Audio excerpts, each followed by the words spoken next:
자, 오늘부터 저희들이 주기도문 상세히 살펴보려고 합니다. 오늘 저희들이 제가 오늘 설교하려고 하는 내용은 그 앞에 나오는 그 주기도문의 맨 앞에 나오는 우리 하나님에 대해서 부르는 그런 내용이 되겠는데요.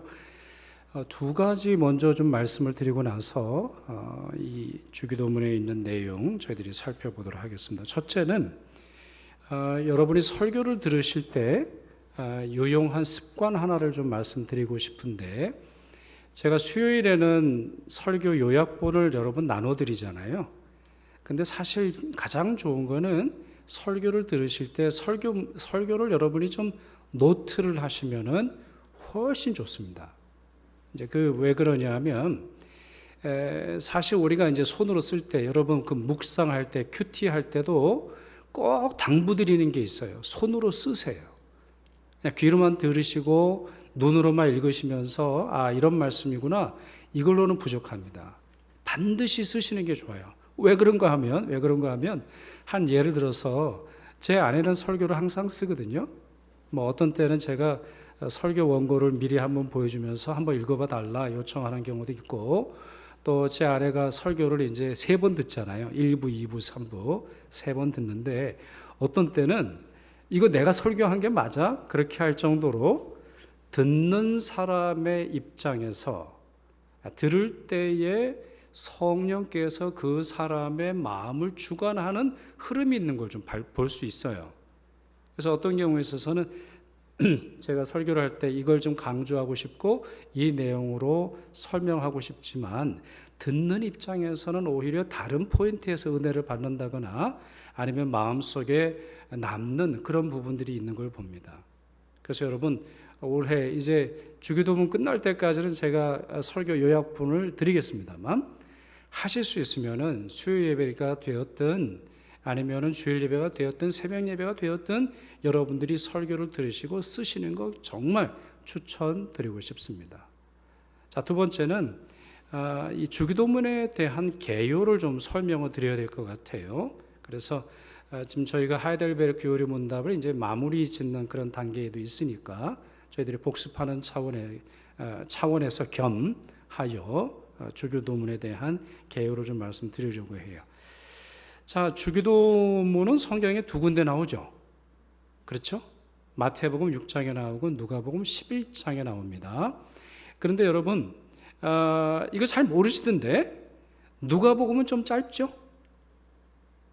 누가복음은 그렇게 길지 않아요. 누가복음은 마태복음보다는 짧습니다. 아주 짧은 건 아니지만 어떤 문장은 아예 들어가 있지 않는 것을 이제 볼 수가 있고, 또 말씀의 배치가 다릅니다. 그래서 흔히 우리가 이렇게 생각을 하는데, 누가복음은 왜 짧은가? 그리고 누가복음의 배치를 통해서 우리가 뭘 알아야 하나?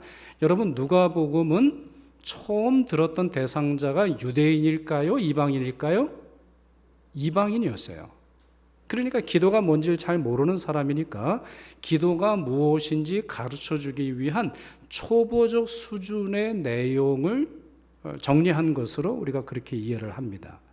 반면에 마태복음은 이미 기도를 너무나 잘 알고 있는 유대인들을 향해서 쓴 책이거든요. 하나님에 대해서 잘 알아요. 그리고 기도에 대해서도 충분히 알고 있죠. 어떻게 기도하는지에 대해서는 굳이 언급을 하지 않아도 아는 사람들이에요. 그러나 마태복음에는 특징이 있는데, 마태복음 6장을 읽어보시면 산상수훈에 나오는데, 위선적이고 잘못된 기도하는 바리새인들의 문제를 지적하시면서, 거기 앞에도 나오고 주기도문 뒤에도 나오는데, 잘못된 기도를 말씀하시는 과정 중에 주기도문이 나와요. 그러니까 마태복음의 핵심은 뭐냐? 이 주기도문이 기도의 방법으로서 존재하는 게 아니라 너희들이 기도할 때 바르게 기도해야 된다. 그냥 허투루 기도하고 욕심에 가득 차서 기도하고 염려에 가득 차서 기도하고 장황하게 기도하고 했던 말 또 하고 또 하고, 아니면 멋있게 기도해서 사람들의 관심을 살려고 하는데, 기도의 본질을 떠나서 하나님이 어떤 분이신지를 설명하는 내용이 마태복음에는 매우 강조가 되어 있습니다. 자, 그러면 이게 무슨 내용이냐? 이거 가지고 길게 설명드릴 건 아니니까 자, 첫 번째 문장만 한번 비교를 해볼게요. 여러분 슬라이드를 보시면 누가복음은 이렇게 되어 있어요. 누가복음 11장 2절 같이 있습니다. 아버지여 이름이 거룩히 여김을 받으시오며 나라가 임하시오며 이렇게 되어 있어요. 짧아요. 그러면 마태복음 6장에 있는 말씀 같이 읽지요. 하늘에 계신 우리 아버지여 이름이 거룩히 여김을 받으시오며 나라가 임하옵시며 뜻이 하늘에서 이루어진 것 같이 땅에서도 이루어지이다 이렇게 되어 있습니다. 그러니까 2배 차이 나죠. 마태복음 우리가 외우는 건 마태복음인데 이 마태복음에 있는 내용은 이 2배나 길 정도로 이 앞에 부분에 있어서 하나님이 어떤 분이신지 그리고 동시에 하나님의 뜻이 하늘에서와 같이 땅에서도 이루어지는 것이 얼마나 소중한지 중요한지 이게 마태복음에만 나와요.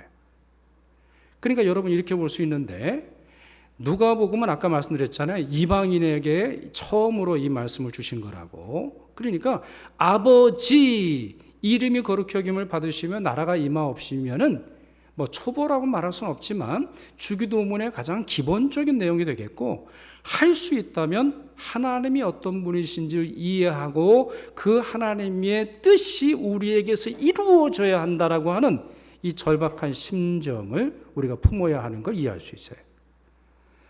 자, 또 하나 우리 주기도문과 관련해서 여러분 또 하나 기억하실 게 있는데요. 여러분 10계명의 구조 제가 말씀드릴 때 여러분 강조했죠. 10계명은 10개의 계명인데 10개의 계명은 크게 뭘로 구분이 되죠? 1계명에서 4계명까지는 하나님에 대한 계명, 그러면 5계명에서 10계명까지는 사람에 대한 계명.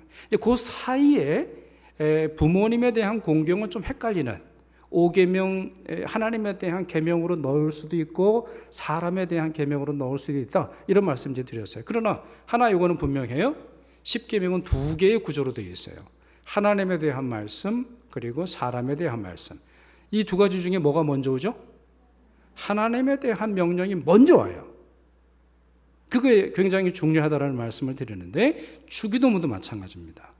주기도문의 구조는 9가지예요. 맨 처음에 하늘에 계신 우리 아버지여 하나님을 부르시고 나서 모두 7개의 청원이 나옵니다.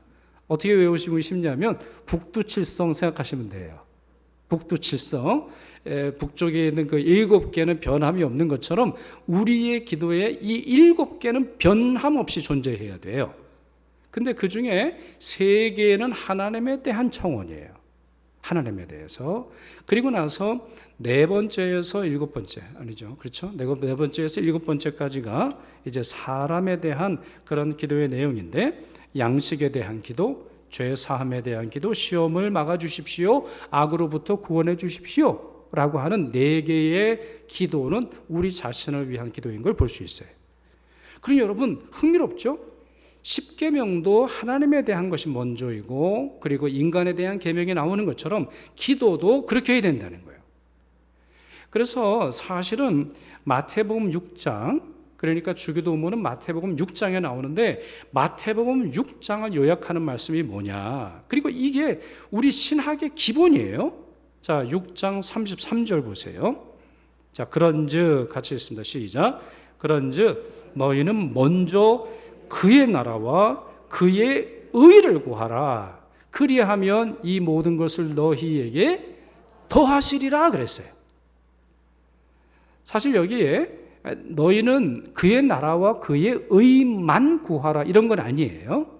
우리를 위한 기도, 우리의 양식을 위한 기도는 창피한 기도다 이렇게 말할 수는 없는 거예요. 그러나 우선순위가 명료해요. 뭐가 먼저 앞서죠? 하나님에 대한 기도가 앞서야 되는 거예요. 하나님의 기도가 충분해야 되는 거예요. 하나님에 대한 감사와 영광과 그의 뜻과 그의 뜻이 이 땅에서 이루어지는 것이 충분해야 그 다음엔 더해지는 겁니다. 여러분, 이제는 이걸 잘 모르실 거예요. 맥도날드 가보면은, 맥도날드라는 햄버거 가게 아시죠? 맥도날드 가보면은 그 키즈밀이라는 게 있습니다. 기억나세요? 이제 뭐 아이들 키운 지 한참 되셨으니까, 아니면 아직 아이 안 키워본 분도 계시니까, 키즈밀이라고 있는데 이 키즈밀은 장난감이 좋아요. 장난감이 좋아. 그래서 어떤 때는요, 이게 이제 컬렉션이 돼가지고 여러 개, 한 20가지 종류의 장난감이 있어가지고 애들이 그거 모으려고 맥도날드를 가고 싶어 하는 애들이 있는 거예요. 그러면 그 음식을 잘 안 먹어요. 그래가지고 이 햄버거 가게에 갔는데도 햄버거는 안 먹고 장난감을 사려고 하는 데가 있어요. 지금으로부터 한 3년 전인데 제가 어떤 그 카페 이름은 말씀 안 드릴게요. 별 들어가는 카페가 있거든요. 그 스타가 들어가는 그런 이제 카페가 있는데 이 카페에서 사은품이 기가 막힌 게 나왔어요. 근데 이 사은품을 사려면은 메뉴를 17개를 먹어야 돼요. 17개를 뭐 커피를 마시든 뭘 하든 하여튼 17개를 마셔야 되는데 무슨 문제가 벌어졌는지 여러분 기억나세요? 17개를 한꺼번에 주문하는 거예요. 그리고는 커피는 안 마시고 사은품은 챙기는 게 당시의 젊은 친구들의 유행이었어요. 그래도 이게 이제 한정판이 되다 보니까 그리고 산 걸 또 비싸게 팔기 위해 가지고 뭐 카톡에 올린다거나 그걸 올리는 중고품 올리는 뭐 그런 게 있나 봐요. 이런 일들이 벌어졌어요. 가끔 여러분 우리가 기도를 그렇게 해요. 따라오는 게 있고 본질적인 게 있어요. 우리가 추구해야 할 것이 있고 추구한 이후에 우리에게 더해지는 게 있어요. 자, 그런데 여러분의 기도는 어떠세요? 여러분의 기도는 하나님의 나라와 하나님의 뜻과 하나님의 이름이 거룩해지는 것에 여러분 정말 여러분의 기도에 힘을 쏟고 여러분이 생명을 걸고서 기도를 하고 있나요?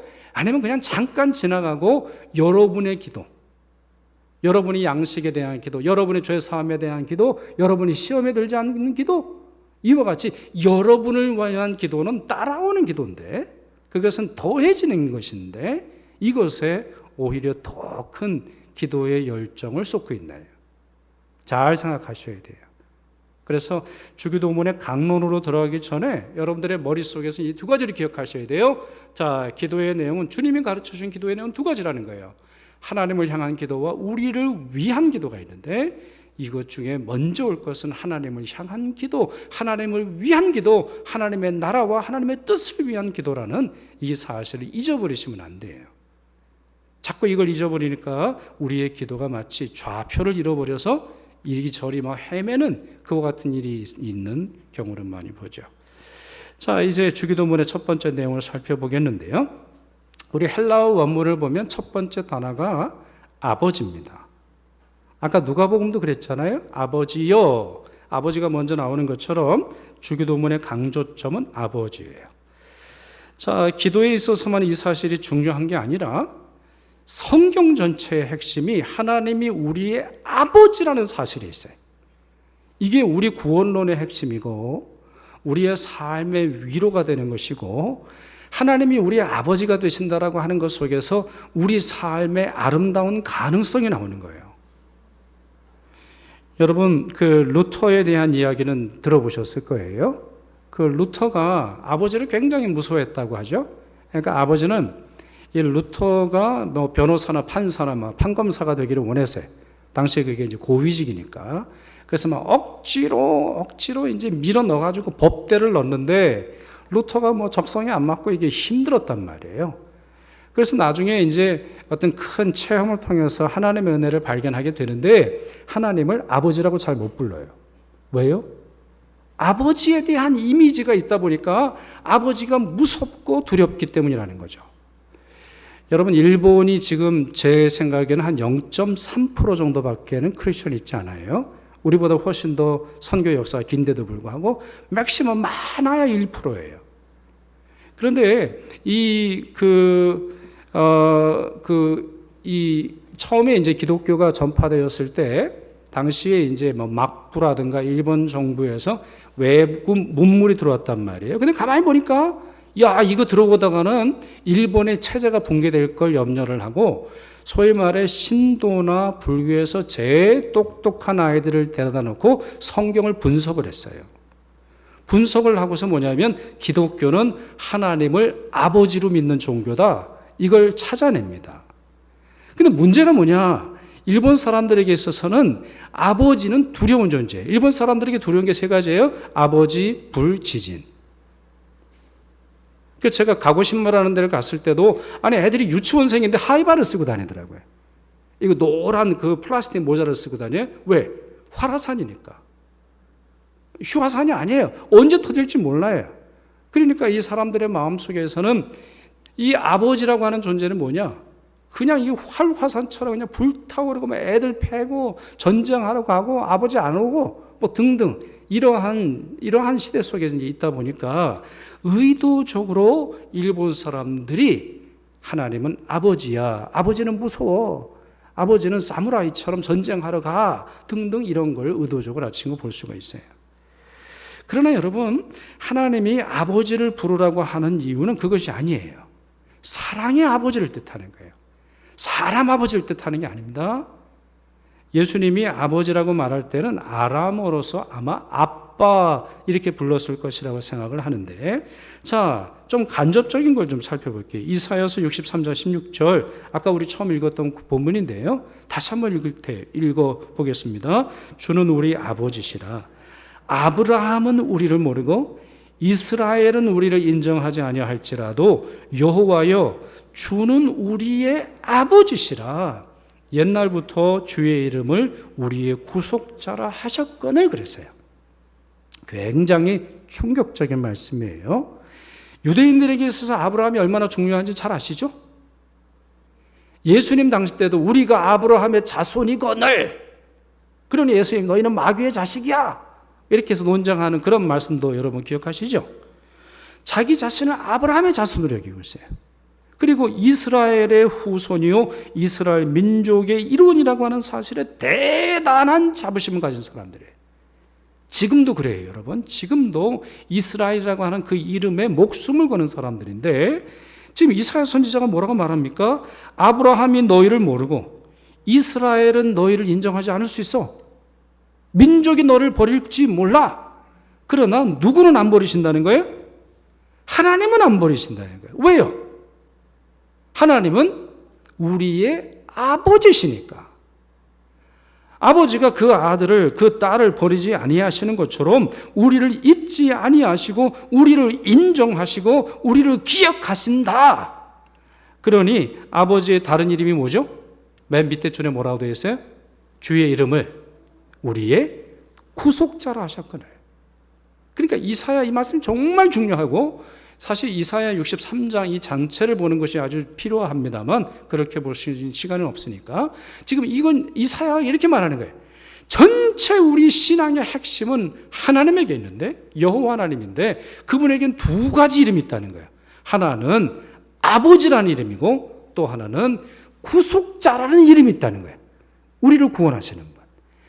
우리를 구원하시는 이유가 우리가 잘해서가 아니라 하나님이 아버지가 되시기 때문이다. 이렇게 설명을 하고 있는 것입니다. 자, 이것은 신약에서도 굉장히 중요한데요. 자, 갈라디아서 4장을 한번 보시면 바울이 복음의 요체, 갈라디아 교인들을 향해서 여러분은 율법으로 구원받은 것이 아니라 복음으로 구원받은 것입니다. 이걸 설명하는 내용이 나오는데요. 자, 6절, 7절, 4장 6절, 7절 같이 읽겠습니다. 너희가 아들이므로 하나님이 그 아들의 영을 우리 마음 가운데 보내서 아빠 아버지라 부르게 하셨느니라. 그러므로 내가 이후로는 종이 아니요 아들이니 아들이면 하나님으로 말미암아 유업을 받을 자니라. 이렇게 설명을 합니다. 자, 우리가 왜 성령을 받습니까? 지난주에도 설명드렸잖아요. 우리가 기도할 때 가장 좋은 선물을 하나님께서는 성령으로 우리에게 보내주시는데 우리가 뭐라고 성령을 받습니까? 여러분이 기도한다고 뭘 믿고 여러분에게 성령을 보내주세요? 여러분이 뭘 하셨는데 여러분을 구원하시는 거예요? 답은 뭐라는 거예요? 너희가 아들이기 때문이라는 거예요. 너희가 딸이라서 그런 거다. 너희가 잘해서가 아니라 하나님과의 관계 때문에 이와 같은 구원을 받는 것이다. 이런 말씀을 하는 거예요. 기도도 마찬가지죠. 우리가 기도할 수 있는 이유는, 우리가 기도할 때 하나님께서 들으시는 이유는 하나님이 우리의 아버지가 되신다는 거예요. 자, 그 사실을 하이델베르 교리 문답 제 120문답이 이렇게 설명하지요. 제가 읽겠습니다. 그리스도께서는 기도의 첫머리에서부터 우리 마음에 하나님께 대하여 어린아이와 같은 공경심과 신뢰를 불러일으키기를 원하셨는데 이것이 우리의 기도의 기초입니다. 하나님께서는 그리스도로 말미암아 우리 아버지가 되셨으며 우리가 믿음으로 구하는 것에 대해서는 우리 부모가 땅의 좋은 것들을 거절하지 않는 것보다 훨씬 더 거절하지 않으실 것입니다. 이렇게 설명을 합니다. 맞는 말이죠. 자, 두 번째, 아버지 하나님은 하늘에 계세요. 그렇죠? 하늘에 계신 우리 아버지 이렇게 되어 있잖아요. 아버지 하나님은 하늘에 계십니다. 자, 하늘이라고 할 때도 우리가 잘 해석하기 어려운 그러한 내용이 되겠습니다만 우리 성경을 찾아 읽다 보면 우리 또 쉽게 이해될 수 있어요. 자, 하늘에 계신다라고 하는 것은 1차적으로는 이걸 말해요. 하나님의 위엄과 초월성을 말합니다. 그러니까 하나님은 하늘에 계시고 우리는 땅에 살지요. 그러니 격차가 있는 거예요. 하나님과 우리 사이에 그 존재가 뛰어넘을 수 없는 하나님의 초월성과 하나님의 거룩성과 하나님의 탁월성과 하나님의 위엄이 있는 거예요. 솔로몬의 예를 한번 들어볼게요. 열왕기상 8장 27절에 솔로몬이 성전을 완공한 후에 하나님에 대해서 이렇게 말해요. 하나님이 참으로 땅에 거하시리이까 하늘과 하늘들의 하늘이라도, 자, 어떻게 돼요? 하나님이 어떻게 돼요? 하늘과 하늘들의 하늘이라도 주를 용납지 못하겠거든 하물며 내가 건축한 이 전이오리까? 이렇게 말합니다. 자, 무슨 말이죠? 자, 여기서 이제 복수형은 나중에 다시 설명을 드릴 거고요. 자기가 건설한 이 성전이 아무리 아름답다 할지라도 하나님의 그 거룩함, 하나님의 그 경외로움에 전혀 적합하지 않다는 거예요. 그 사실 여러분 여기도 마찬가지인데 하나님이 우리와 함께 하시는 것은 우리의 건물이 아름다워서가 아니라 하나님의 은혜 때문이라는 것을 우리가 쉽게 이제 이해할 수 있게 되는 것인데요. 자, 그러나 놀랍게도 솔로몬이 이렇게 겸손하게 정말 하늘과 하늘들의 하늘이라도 하나님을 모실 수 없는데 이 성전에 어떻게 하나님이 임재하시겠나 이렇게 겸손히 말하면서 솔로몬이 뭐라고 말하냐면 열왕기상 8장 48절 같이 읽겠습니다. 시작. 주는 계신 곳 하늘에서 저희 기도와 간구를 들으시고 저희의 일을 돌아보옵소서 이렇게 말해요.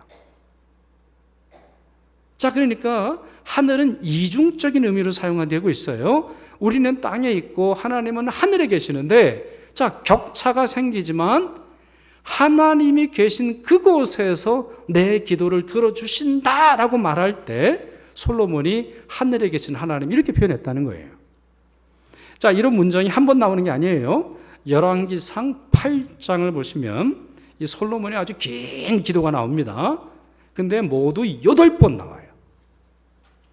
8번. 조금 전에 읽었던 이 말씀처럼 하늘에 계신 하늘에서 저희 기도와 간구를 들어주소서 이런 말을 반복해서 하고 있습니다. 자, 그런 점에서 예수님께서 하늘에 계신 아버지를 부르라 말씀하신 이유는 뭐겠어요? 두 가지를 우리 마음 품으라는 거예요. 하나님, 우리의 처지, 이 땅으로는 아무것도 하나님께 드릴 만한 것이 없지만 경외감을 품으면서 동시에 우리의 기도를 들으신다라고 하는 확신을 가지라는 거예요. 그래서 요리문답 121문답이 이렇게 설명하잖아요. 하나님의 천상의 위엄을 땅의 것으로 생각지 않고 그의 전능하신 능력으로부터 우리의 몸과 영혼에 필요한 모든 것을 기대하도록 하기 위함입니다. 이렇게 설명을 하고 있어요. 자, 그런데 성경을 읽다 보면 흥미로운 사실을 하나를 발견할 수 있어요. 자, 그게 뭐냐? 자, 지금 하늘에 계신 하나님, 그랬으니까 우리가 입으로도 그렇게 말하죠. 하늘에 계신 우리 아버지여, 하늘에 계신 아버지여. 이거는 경외감을 품고 하늘에 계신 하나님께서 하늘에 계신 그분이 우리의 기도를 들으신다는 말이구나, 이렇게 우리가 생각하는 정도 이상이라는 거예요. 무슨 말이냐? 솔로몬이 기도한 내용들을 차분히 읽어보면, 자, 그 말씀 한번 보실까요? 열왕기상 8장 22절 보세요. 같이 읽겠습니다. 솔로몬이 여호와의 제단 앞에서 이스라엘 온 회중과 마주 서서 하늘을 향하여 어떻게 했어요? 손을 펴고라고 되어 있어요. 자, 여러분 이게 머릿속에 그려지세요? 되게 우리 성경을 잘못 읽는 것 중에 하나가 뭐냐면 성경을 해석만 하고 성경에 있는 내용을 이해하려고만 해요. 그대로 안 하는 거예요. 근데 솔로몬이 기도한 모습을 가만히 살펴보니까 지금 회중과 마주서서, 그러니까 여러분이 회중이고 저처럼 마주서서 하늘에 계시는 하나님 부르기만 했던 게 아니라는 거죠. 손을 하늘을 향해 펴고 기도했다는 거예요. 자, 손을 폈다고 돼 있죠. 주먹을 불끈 쥔 것도 아니에요. 이 무슨 표시일까요? 우리말 중에 공술에 공수거가 있죠. 하나님, 우리는 빈손입니다. 아무것도 없습니다. 내가 왕이고 내가 왕의 권위로 솔로몬 성전은, 이 성전을 건축했지만 나는 아무것도 아닙니다. 이 비어있는 어떤 그런 표시거든요. 그래서 이렇게 손을 펴고 하늘을 향해 실제로 기도한 걸 볼 수 있어요. 자, 그러면 여러분 예수님도 어떻게 하셨을까요? 예수님이 기도하신 장면을 살펴보면, 아까 이 말씀도 드려야 될 것 같아요. 아까 열왕기상 8장 22절 읽었는데 열왕기상 8장 38절, 역대하 6장 13절, 역대하 6장 29절 봐도 4번 반복해서 이 말씀이 나와요. 그러니까 솔로몬이 기도를 이렇게 했다는 거죠. 예수님이 기도하셨던 모습도 마찬가지예요. 죽은 나사로 살리실 때 어떻게 하셨을까요? 자, 죽은 나사로를 살리실 때 예수님이 당연히 기도하셨죠. 어떻게 기도하셨을까요? 오병이어로 5천 명을 먹이셨어요. 그러니까 2만 명 이상 먹이신 이야기가 마태복음 14장 19절에 나오는데 어떻게 기도하셨을까요? 귀 먹고 말 더듬는 불쌍한 사람을 고치실 때 이야기가 마가복음 7장 34절, 그리고 요한복음 17장 아주 유명한 대제사장적 기도. 이제 예수님이 십자가를 지시기 전에 이제 대제사장적으로 모든 일을, 사명을 완수하셔서 내가 하나님의 영광을 드러냈습니다 라고 기도하는 아주 중요한 기도가 나오거든요. 근데 그 기도를 어떤 모양으로 하셨을까요? 답은 하나죠. 지금 제가 설교의 흐름상 뭐겠어요? 하늘을 우러러 보시며 기도했어요. 하늘을 우러러 보시면서 기도하셨어요.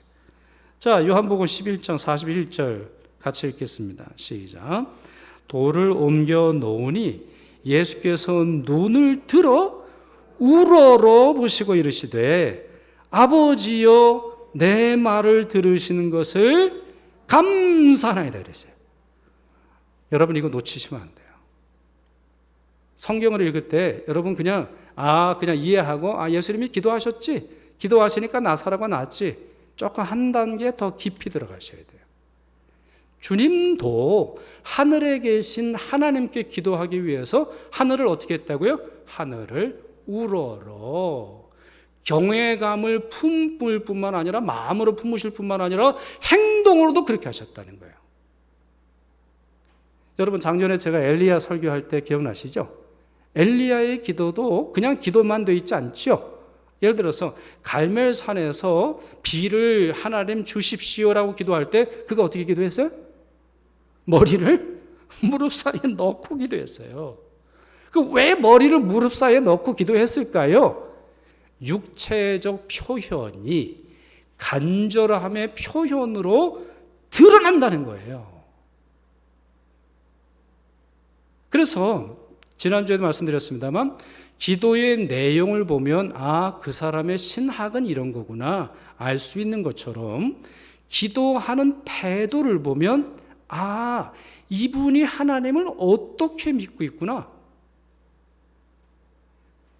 그 기도하는 것을 예를 들어서 뭐 기도문을 작성을 해서 써온 것이든 아니면은 마음속에서 즉흥적으로 하는 것이든 대표 기도하는 것이든 개인 기도하는 것이든 저분의 태도, 저분의 행동, 저분의 자세를 보면 하나님에 대해서 어떤 마음을 품고 있구나 이걸 알 수 있어요. 여러분 주님께서 최상의 기도로 여기신 그 바리새인에 비교되는 어떤 한 세리의 기도를 보세요. 세리가 어떻게 기도했죠? 그 기도하던 모양이 기억나세요? 그는 성전에 들어오지도 못하고 밖에 서서 가슴을 치며 기도했어요. 이거는 단순히 아쉬워서 한탄하며가 아니에요. 실제로 그렇게 했다는 거예요. 왜요? 절박함의 표현이니까. 이런 사람의 기도에 한 단어 한 단어에 얼마나 경외감이 있겠어요. 경외감을 가지고 하나님의 기도를 들으시는구나. 그렇게 머리로서가 아니라 우리의 행동과 태도와 내 마음의 자세와 내 옷단추나 내 모습 속에서 그것이 정말 뚝뚝뚝 흘러넘친다는 거예요. 바로 그런 이유로 인해서 솔로몬이 손을 하늘에 향해 펴고 그리고 예수님도 하늘을 우러러 보시고 기도하셨다라는 것이 반복적으로 나타나는 거죠. 그러니 여러분 기억하세요. 성경에 대해서 또 기도에 대해서 신학적으로 시작은 하시되 구체적으로 여러분들이 그거를 표현하기 위해서 노력하셔야 돼요. 할 수 있다면 여러분은 예를 들어서 여러분 우리 좀 배워야 되는데 옛날 같은 경우는 우리 신발 벗고 우리 올라가서 기도하지 않았어요? 기억나세요? 옛날에는 신발 벗고 우리 그 장의자 올라가서 기도했어요. 그리고 옛날에 뭐 그 통금이 있었으니까 12시인가 11시 넘으면 집에 못 가잖아요. 그러니까 우리 선배, 우리 권사님들, 장로님들은 거기서 누워서 기도하면서 정말 어떤 때는 제단에 무릎 꿇고 기도하고 그랬잖아요. 자세가 매우 중요하다는 걸 기억을 하세요. 왜요? 그것은 단순히 자세에서 오는 능력이 아니라 우리의 마음이 어떻게 하든지 하늘에 계신 하나님 그 경외감을 품고 기도하기 위해서 그렇게 해야 한다는 거죠. 자, 또 하나. 자, 하나님은 어떤 하나님이세요? 우리의 아버지세요. 그렇죠? 하늘에 계신 우리 아버지라고 했어요. 그러니까 나의 아버지일 뿐만 아니라 너의 아버지이기도 하고 나랑 친한 사람의 아버지일 뿐만 아니라 내가 싫어하는 사람의 아버지이기도 하신 거예요. 자, 솔로몬이 이런 기도를 드렸어요. 오늘은 제가 주기도문을 이 열왕기상 8장의 솔로몬의 기도와 이제 비교하면서 지금 여러분 설교를 드리고 있는데, 자, 열왕기상 8장 43절 보시지요. 같이 읽을까요? 주는 계신 곳 하늘에서 들으시고 이방인이 주께 부르짖는 대로 이루사 땅의 만민이 주의 이름을 알고 주의 백성 이스라엘처럼 경외하게 하시오며 또 내가 건축한 이 성전을 주의 이름으로 일컫는 줄을 알게 하옵소서 이렇게 말합니다. 여러분 굉장히 놀라운 구절이죠. 자, 앞에 나오는 내용은 여러분 이해되시죠? 주는 계신 곳 하늘에서 들으시고 이거 8번 나온다고 말씀드렸잖아요. 그러니까 이거는 통일이에요. 그런데 누구도 부르짖도록 기도하고 있어요? 누구도? 이방인들도.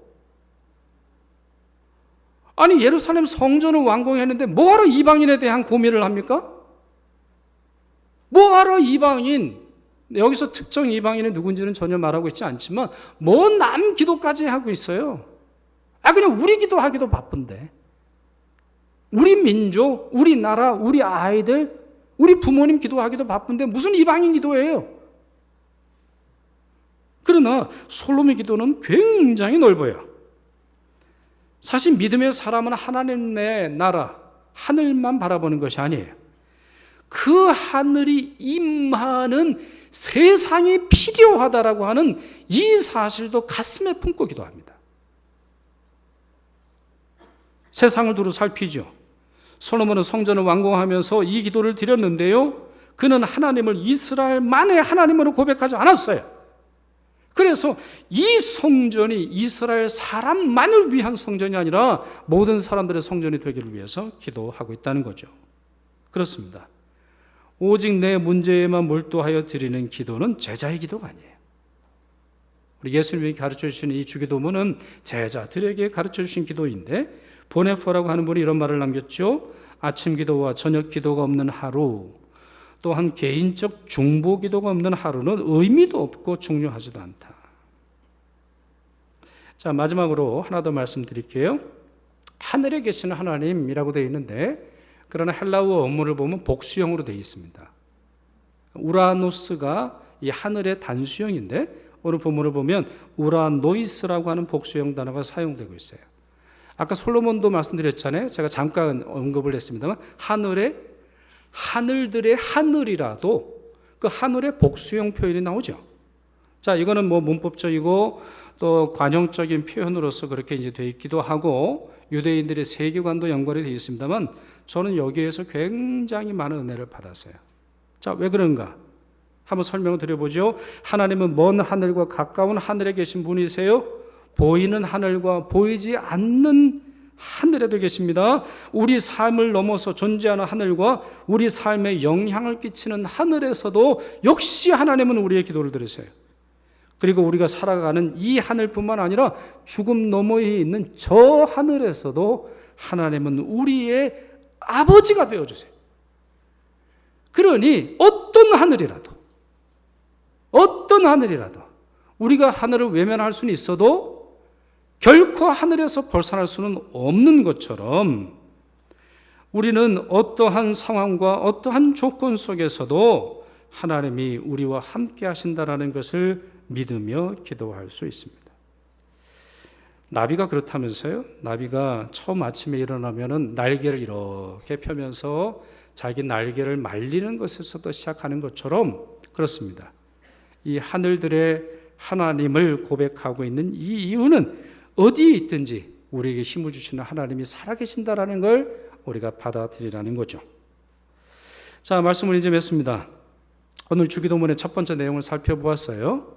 하늘에 계신 우리 아버지, 하나님을 부르며 기도하라고 주님이 말씀하셨습니다.